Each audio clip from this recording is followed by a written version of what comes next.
In this video, I'm going to talk about logic and truth tables. When we are working with logic, we often use the variables p and q and r when we go up to 3 variables. But this video will just focus on 2 variable truth tables. When working with 2 variables, there are 4 total possibilities that we need to consider. The first possibility is that both of these statements are true. P is true and Q is true. But we could also have P is true and Q is false, or P is false and Q is true, as well as false, false. Those are the only 4 possibilities when we're dealing with 2 variable tables. Now it's pretty easy to figure out what not P will be in this column because not P is the negation of P. In other words, if P is true in row 1, then not P has to be false. If P is true, not P again is false. If P is false, not P or the negation of P is true. And when P is false again, not P is true. Similarly, we can fill out the negation of Q column. When Q is true, the negation of Q is false. When Q is false, it is true. When Q is true, the negation is false. And when Q is false, the negation is true. So basically, the negation is just the opposite of whatever the variable was in the first place. Now let's look at the OR symbol.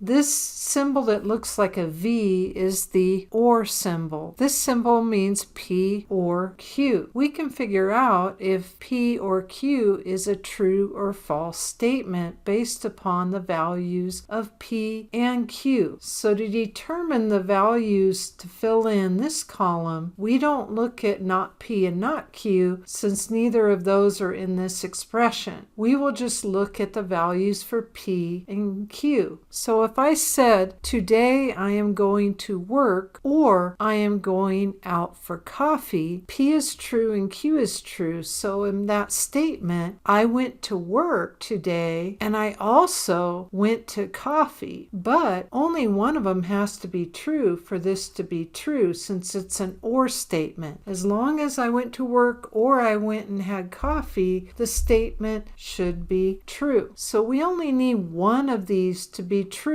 for the answer to be true for a P or Q statement. So true or false is true. Similarly, false or true is true. And the only line that is false in an OR statement is when we have false or false. So basically, if I said, I'm going to work today or I'm going out for coffee, false or false means I did not go to work today and I did not go out for coffee. So I basically lied because I said I would go to work today or I would go out for coffee. Lastly, let's look at completing the AND column. This upside down V shape is the AND symbol. It's easier to get a true on an OR statement than on an AND statement because on an AND statement we need both parts to be true for us to be telling the truth. So let's take the coffee and work example with an AND statement. If I said the statement, I am going to work today and I'm going out for coffee, then I would need to do both of these things. Both would need to be true in order for this to be a true statement. This line here basically says I went to work today, but I did not go out for coffee. Therefore, the AND statement is false. This next row says I didn't go to work, but I did go out for coffee. However, I said I would do both because AND means both must be true for the statement to end up true. So this is another false. This one at the bottom is a false and a false. So it's definitely false. This is saying I didn't go to work and I didn't go out for coffee, and I said I would be doing both. Next, let's take a look at the truth values for some other statements.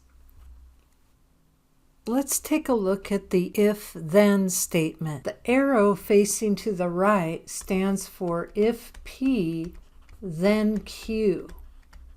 So this would be a statement like, if it rains outside, then I will wear a raincoat. So let's say that P is the statement, it rains outside, and Q is the statement, I will wear a raincoat. This first line means true that it rains outside. That means that it is indeed raining, and I also wore my raincoat. So if I said the statement, if it rains outside, then I will wear my raincoat, I didn't lie. That's a true statement. The next one, however, is a false.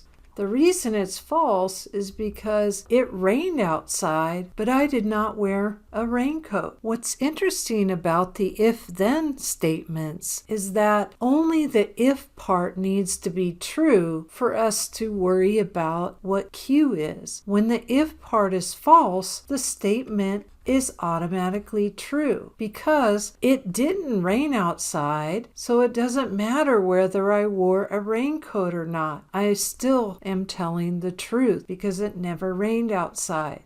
So the if-then statement is always true unless the if part is true and the Q part is false. Now let's look at the negation of if P then Q. Now remember, negation simply means find this column, which is right here, if P then Q, and negate it, meaning we choose the opposite. So if this is true, the opposite of true is false. And when if P then Q is false, the negation of if P then Q is true. Similarly, the last two rows will be false.